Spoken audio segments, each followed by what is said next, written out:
നോക്കി അമ്പപ്പോ ഇത് കാണാൻ ഉള്ളുവെങ്കിലും എന്തൊരു തീറ്റയാണ്. ഇങ്ങനെ പോയാൽ നീ എല്ലാ ആഴ്ചയും വൈകാട്ടി സഹായിയാണ് ലിയോ അതിന് മറുപടി പറയാതെ ബാക്കി വന്ന പാമ്പിന്റെ ഇറച്ചി പെറുക്കി സൂക്ഷിച്ചു വെച്ചു. ലിയോ മാംസം പറ്റി ഇവന്റെ പടം ഉണ്ടല്ലോ, ആരത് പ്രഭാസിനെപ്പുറത്ത് ഇറങ്ങിയില്ലേ പടം, കലിക്കുന്ന ജീവിന്റെ കൂടെ ചെറിയ റോബോട്ടുമാർ, ഇതേപോലെ ഒരു സാധനം. അതായത് ഇവൻ എല്ലായിടത്തും വൈകാട്ടൻ എപ്പോഴും അപ്രതീക്ഷിതയാവും, ഇവനക്ക് മാത്രമേ കാണാൻ പറ്റുള്ളൂ. അങ്ങനെ ചെറിയൊരു ജീവിയാ. ഈ തോളത്തൊരു സാധനം കണ്ട, അതാണ് ചീന. മർണാലി, ഡിംബോ, എബി, ജിപ്സി. ആ കുട്ടി ഡ്രാഗണിനെ നോക്കി ലിയോ പറഞ്ഞു. കൊച്ചു ഡ്രാഗൺ ആ പേര് ഇഷ്ടപ്പെട്ട് ആ സ്വർണ്ണ മത്സ്യത്തിലെ വേട്ടയാണ്. ചീനു ലിയോയുടെ തോളിൽ ഇരുന്നു കൊണ്ട് പറഞ്ഞു. ഷോ, ശരിയാണല്ലോ, ആ കാര്യം ഞാൻ മറന്നുപോയി. ലിയോ തല ചൊറിഞ്ഞുകൊണ്ട് പറഞ്ഞു. ലിയോ ചിറക് വിടർത്തി. വളരെ സന്തോഷം, ലിയോ സന്തോഷത്തോടെ പറഞ്ഞു. മത്സ്യത്തിൽ പ്രത്യക്ഷപ്പെട്ട മാന്ത്രിക വെളിച്ചം ലിയോയുടെ കൈകളിലേക്ക് പടർന്നു. അവന്റെ കയ്യിൽ ഒരു ഇരുതല മൂർച്ചയുള്ള കുന്തം പ്രത്യക്ഷപ്പെട്ടു. അമ്പും വില്ലും ഇല്ലു. അതിനിടയിലൂടെ ഒരു വലിയ കറുത്ത പക്ഷി ചിറകുകൾ വിടർത്തി ലിയോയെ ലക്ഷ്യമാക്കി പറന്നു വന്നു. ആ ഭീമാ വിളിക്കുന്നോ? എന്നെ കണ്ടിട്ട് നിനക്കെന്താ ഭയം തോന്നില്ലേ? എന്റെ കൈ കൊണ്ട് ചാവാനാണ് നിന്റെ തീരുമാനമെങ്കിൽ അത് ഞാൻ സന്തോഷത്തോടെ നടത്തി തരാം. അതും പറഞ്ഞ് സിറിൽ അവന്റെ വാളെടുത്തു. സ്വർണ്ണ കവചം ധരിച്ചിരുന്നതിനാൽ ലിയോ അതിനെ ഭയപ്പെട്ടില്ല. കുന്തം വരട്ടെ, ലിയോ പറഞ്ഞു. അടുത്ത നിമിഷം അവന്റെ കയ്യിൽ ഇരുതല മൂർച്ചയുള്ള കുന്തം പ്രത്യക്ഷപ്പെട്ടു. അവൻ അതുമായി സിറിലിന് നേർക്ക് പാഞ്ഞു. അവൻ അത് 2 തവണ കയ്യിലിട്ട് കറക്കി സിറിലിന് നേർക്ക് നീട്ടി. സിറിൽ തന്റെ വാൾ ഉപയോഗിച്ച് ലിയോയെ ആക്രമിക്കാനായി ഓടിയെത്തി. ലിയോ തന്റെ കയ്യിലിരിക്കുന്ന കുന്തം ഉപയോഗിച്ച് ചിറകടിച്ച് പറക്കാനുള്ള വഴി ലിയോ തടഞ്ഞു. കയ്യിൽ കുന്തവും സ്വർണ്ണ കവചവും സ്വർണ്ണ ചിറകുകളുമായി നിൽക്കുന്ന ലിയോയെ കാണാൻ ആകാശത്ത് നിന്നുള്ള ഒരു ദേവദൂതനെ പോലെ അവന് തോന്നി. ലിയോയെ ഭയന്ന സിറിൽ പക്ഷിയെ തിരിച്ച് വേഗത്തിൽ അവിടെ നിന്നും പോകാൻ ശ്രമിച്ചു. ലിയോ വേഗത്തിൽ പറന്നു ചെന്ന് തന്റെ കുന്തശുദ്ധ പോയിന്റ് ലഭിച്ചു. അതിനു പകരമായി നീ എനിക്ക് എന്താണ് നൽകാൻ പോകുന്നത്? ലിയോ ചോദിച്ചു. സഹോദര, നിനക്ക് തരാൻ എന്റെ കയ്യിൽ ഒന്നുമില്ല. ഈ പറക്കുന്ന മൃഗം മാത്രമേ എനിക്കുള്ളൂ. അത് മാത്രം ചോദിക്കരുത്. കാരണം ഈ പക്ഷിയെ എന്നിൽ നിന്ന് വേർപെടുത്താൻ കഴിയില്ല. ഇനി വേട്ടയാടിയിട്ട് വേണം എനിക്ക് എന്തെങ്കിലുമൊക്കെ ശക്തികൾ നേടാൻ. ഇടപാട് നടത്താം. ഈ ചതുപ്പിൽ ഞാൻ മനസ്സിലായോ? ലിയോ ഗൗരവത്തോടെ ചോദിച്ചു. വിജയപ്പെടുത്തി കൊടുത്തു. എന്നിട്ട് ഡ്രാഗണിനെ നോക്കി വിളിച്ചു പറഞ്ഞു. ചെറി, ഇതാണ് നമ്മുടെ അതിഥി സിറിൽ. ചെറി ആവേശത്തോടെ പറന്ന് അവനെ അഭിവാദ്യം ചെയ്തു. അത് കണ്ട് രണ്ടുപേരും ചിരിച്ചു. ലോകം മുഴുവൻ സൂര്യനെ പറ്റി സംസാരിക്കുമ്പോൾ അതിനെക്കുറിച്ച് അറിയാത്ത ഒരാളുണ്ടോ എന്ന് ലിയോ അത്ഭുതപ്പെട്ടു.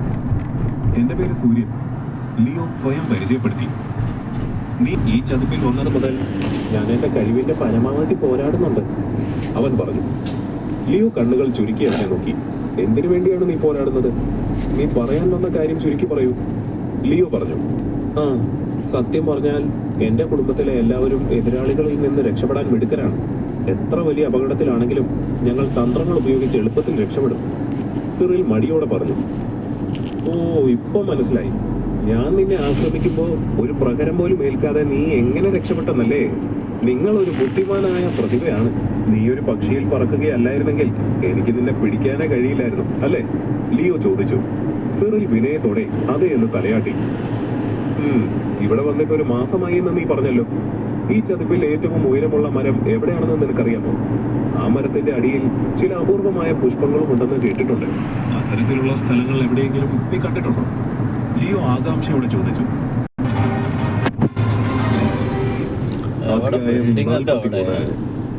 ലിയോയും സിറിലും അതിരാവിലെ അവർ യാത്ര തുടർന്നു. സിറിൽ തന്റെ വലിയ പക്ഷിയിൽ പറന്നു. ലിയോ കുന്തം കൊണ്ട് അവന്റെ മുതുകിൽ കുത്തിയ മുറിവ് അപ്പോഴും ഉണങ്ങിയിട്ടുണ്ടായിരുന്നില്ല. അവൻ ഇടയ്ക്കിടെ അത് തടവുന്നുണ്ട്. ലിയോ തന്റെ ചിറകുകൾ കൊണ്ട് പറന്നു. ഓരോ തവണയും അവർ യാത്രക്കിടയിൽ വിശ്രമിക്കുമ്പോൾ ലിയോ തന്റെ വളർത്ത മൃഗത്തിന് വിശുദ്ധ മൃഗത്തിന്റെ മാംസം നൽകുന്നതിൽ സിറിൽ അസൂയപ്പെട്ടു.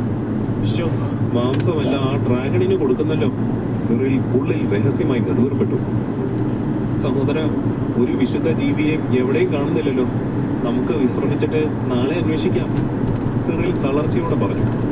ലിയോ സിറിലിനോട് മിണ്ടാതിരിക്കാൻ ആംഗ്യം കാണിച്ചു. ഒരു കൈപ്പത്തിയുടെ വലിപ്പമുള്ള ഒരു കറുത്ത തേനീച്ച താഴ്ന്നു പറക്കുന്നത് അവൻ കണ്ടു. കറുത്ത തേനീച്ച, ലിയോ അത് ചൂണ്ടിക്കാണിച്ചുകൊണ്ട് പറഞ്ഞു. ഇരുവരും ചതുപ്പിന് മുകളിലൂടെ പറന്ന് കറുത്ത തേനീച്ചയെ നോക്കി. നീ ആ വിഷ തേനീച്ചയെ കാര്യമായി നിരീക്ഷിക്കണം. അത് മുകളിലേക്ക് പറന്നു വന്ന് ശ്രദ്ധ നിന്റെ മേലെ വീഴാതെ നോക്കണം. ഞാനിപ്പോ വരാം. അതും പറഞ്ഞ് ലിയോ അവിടെ നിന്നും പറന്നുപോയി. അവൻ ആ പ്രദേശത്ത് മൊത്തം പറന്ന് നടന്ന് ഉയരമുള്ള മരങ്ങൾ ഉണ്ടോ എന്ന് നോക്കി. എന്നാൽ അങ്ങനെ ഒന്നുപോലും അവന്റെ കണ്ണിൽ പെട്ടില്ല. ലിയോ നിരാശയോടെ തിരികെ സിറിലിന് അരികിലേക്ക് വന്നു. ഈ പ്രദേശമെല്ലാം ഞാൻ നോക്കി, പക്ഷേ ഈ തേനീച്ചയുടെ കൂട് കണ്ടെത്താൻ എനിക്ക് കഴിഞ്ഞില്ല. നമ്മളതിനെ പിന്തുടർന്ന് പോയാൽ പക്ഷേ അതിന്റെ കൂട് കണ്ടെത്താനാകുമെന്ന് എനിക്ക് തോന്നുന്നു, ലിയോ പറഞ്ഞു.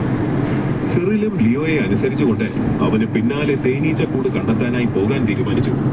ഇരുവരും ശ്രദ്ധയോടെയും ക്ഷമയോടെയും ഏറെ ദൂരം ആ തേനീച്ചയെ പിന്തുടർന്നു. കുറച്ചു കഴിഞ്ഞപ്പോൾ കറുപ്പ് നിറത്തിലുള്ള തേനീച്ചകളെ അധികമായി കാണാൻ തുടങ്ങി. അല്പം കൂടി ദൂരം ചെന്നപ്പോൾ ലിയോയ്ക്ക് തോളിൽ തട്ടിക്കൊണ്ട് പറഞ്ഞു, കോളനി നശിപ്പിക്കാം. ആ സമയം വിശുദ്ധ തേനീച്ചകൾ പേടിച്ച് പുറത്തേക്ക് പറന്നു പോകുമ്പോൾ ഞാൻ അവയെ എനിക്ക് കഴിയുന്ന അത്രയും വേട്ടയാടും. ലിയോ തന്റെ പദ്ധതി വിശദീകരിച്ചു. സിറിൽ വിസമ്മതിക്കുന്നതിന് മുൻപ് ലിയോ തുടർന്നു, ഈ വേട്ടയിൽ നീ എന്നെ സഹായിക്കില്ലേ? ഞാൻ നിനക്ക് 2 വിശുദ്ധ തേനീച്ചകളെ പ്രതിഫലമായി നൽകാം. നീ നന്നായി ആലോചിച്ച് ഒരു മറുപടി തന്നാൽ മതി. ലിയോ പറഞ്ഞത് കേട്ട് തനിക്ക് പറയാനുള്ളത് സിറിൽ വിഴുങ്ങുകയും ലിയോയുടെ പദ്ധതിയോട് യോജിക്കുകയും ചെയ്തു. കാരണം ആ തേനീച്ചകളെ ഒരിക്കലും ഒറ്റയ്ക്ക് വേട്ടയാടാൻ കഴിയില്ലെന്ന് അവൻ വിശ്വസിച്ചിരുന്നു. കൂടാതെ കാട്ടിൽ ഒറ്റയ്ക്ക് വേട്ടയാടി വിശുദ്ധ പോയിന്റുകൾ നേടാൻ പാടുപെടുന്നതിനേക്കാൾ ലിയോയെ പോലുള്ള ഒരു യോദ്ധാവിനെ സഹായിച്ചാൽ അതിൽ നിന്നും മികച്ച പ്രതിഫലം ലഭിക്കുമെന്ന് അവൻ മനസ്സിലാക്കി. നല്ല തീരുമാനം സിറിൽ. ധീരന്മാർക്ക് മാത്രമേ നേട്ടങ്ങൾ കൈവരിക്കാൻ കഴിയൂ. എങ്ങനെയെങ്കിലും ആ തേനീച്ചകളെ നിന്റെ പക്ഷിയെ ഉപയോഗിച്ച് അവിടെ നിന്നും മാറ്റുക. ആ തേനീച്ചകൾ നിന്റെ പക്ഷിയെ പിന്തുടരും. അവ കുറച്ചു സമയത്തേക്ക് നിന്റെ നിയന്ത്രണത്തിലായിരിക്കണം. ഓർമ്മിക്കുക, ഭയത്തോടെ വളരെ ദൂരം പോകരുത്. തേനീച്ചകൾ നിന്നെ കാണാതെ ആയാൽ തിരികെ അവരുടെ കൂട്ടിലേക്ക് മടങ്ങും. ഞാൻ പറയുന്നത് വരെ ആ തേനീച്ചകൾ നിന്നെ പിന്തുടരണം. ബാക്കി ഞാൻ നോക്കിക്കോളാം, ലിയോ ആത്മവിശ്വാസത്തോടെ പറഞ്ഞു. ഞാൻ തേനീച്ചകളുടെ ശ്രദ്ധ തിരിച്ചു കൊണ്ടുപോയാലും വീണ്ടും ആ കൂട്ടിൽ ധാരാളം തേനീച്ചകൾ ഉണ്ടാകും. നീ നേരിട്ട് പോയി അവയെ ആക്രമിക്കാൻ പോവുകയാണോ? സിറിൽ ആശ്ചര്യത്തോടെ ലിയോയെ നോക്കി ചോദിച്ചു. എനിക്കതിനെല്ലാം വേറെ പദ്ധതികളുണ്ട്. ആ തേനീച്ചകളുടെ ശ്രദ്ധ നീ തിരിച്ചു തന്നാൽ മാത്രം മതി. ഒരു കാരണവശാലും അവയുടെ ശ്രദ്ധ എന്റെ നേരെ തിരിക്കരുത്. അങ്ങനെ സംഭവിച്ചാൽ അതിന് ഉത്തരവാദി നീയാകും, ലിയോ ഗൗരവത്തോടെ പറഞ്ഞു. ലിയോ നേരെ തേനീച്ച കൂട്ടിലേക്ക് പോയി തേനീച്ചകളെ ആക്രമിക്കുമെന്ന് സിറിൽ പ്രതീക്ഷിച്ചില്ല. കൂട് പൊളിക്കുന്നതിനേക്കാൾ അപകടകരമായ തീരുമാനമാണ് ലിയോ എടുത്തത്. ഒരുപക്ഷെ ഈ പദ്ധതിയിൽ എന്തെങ്കിലും പാളിച്ച സംഭവിച്ചാൽ സിറിലിന് അവന്റെ പക്ഷിയിൽ വളരെ അകലെ പറക്കാനും തേനീച്ചകളിൽ നിന്ന് സ്വയം രക്ഷിക്കാനും കഴിയും.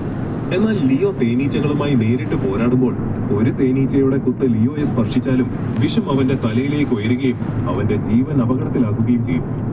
ശരി സഹോദര, നമുക്ക് വേട്ട തുടങ്ങാം, ലിയോയുടെ ആത്മവിശ്വാസം കണ്ട സിറിൽ നിശ്ചയദാർഢ്യത്തോടെ പറഞ്ഞു. സിറിൽ ചുറ്റും നിരീക്ഷിച്ചു. കുറച്ചു ദൂരെയായി ചെറിയ പാറകൾ അവൻ കണ്ടു. അവൻ തന്റെ പക്ഷിയെ ആ പാറയിലേക്ക് നയിച്ചു. അതിൽ നിന്നും വലിയൊരു പാറക്കല്ല് നോക്കി ഉയർത്താൻ അവൻ പക്ഷിയോട് ആജ്ഞാപിച്ചു. കറുത്ത പക്ഷി പറന്ന് താഴേക്കിറങ്ങി ഒരു വലിയ പാറക്കല്ല് അതിന്റെ കാലുകൾ കൊണ്ട് ഉയർത്തി പറന്നുപോയി. സിറിലിന്റെ നിർദ്ദേശപ്രകാരം ആ പക്ഷി ചുവന്ന തേനീച്ചകളുടെ വലിയ തേനീച്ച കൂടിന് മുകളിൽ ചിറകുകൾ വിടർത്തി നിന്നു. സിറിൽ അനുവാദത്തിനായി ലിയോയെ നോക്കി. ലിയോ തലയാട്ടി. സിറിൽ തന്റെ പക്ഷിയോട് കല്ല് താഴെയിടാൻ ആജ്ഞാപിച്ചു. ഉടനെ പക്ഷി കല്ല് ആ വലിയ തേനീച്ച കൂടിലേക്കിട്ടു.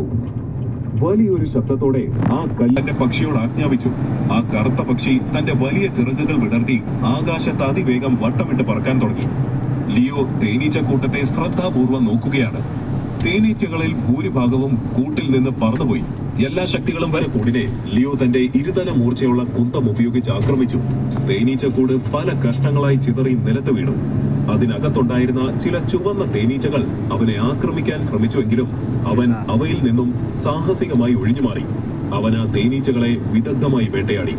ആകാശത്ത് ചുറ്റിത്തിരിയുന്ന സിറിൽ ലിയോ 600 അടി മാത്രം അകലെയാണ് തേനീച്ചക്കൂട്ടം. തേനീച്ചകളുടെ വേഗത നോക്കിയാൽ ഏതാനും നിമിഷങ്ങൾക്കുള്ളിൽ അവ റാണിയുടെ അടുത്തെത്തും. അവൻ എങ്ങനെ ഇതിൽ നിന്ന് ആത്മശക്തി എനിക്ക് അതിൽ നിന്നും ലഭിച്ചില്ല. അതില്ലാതെ ഞാൻ ഇവിടെ വിട്ടു പോകില്ല, ലിയോ ഉറപ്പോടെ പറഞ്ഞു. ഇനിയിപ്പോ എന്താണ് ചെയ്യാൻ പോകുന്നത്? സിറിൽ ആകാംക്ഷയോടെ ചോദിച്ചു.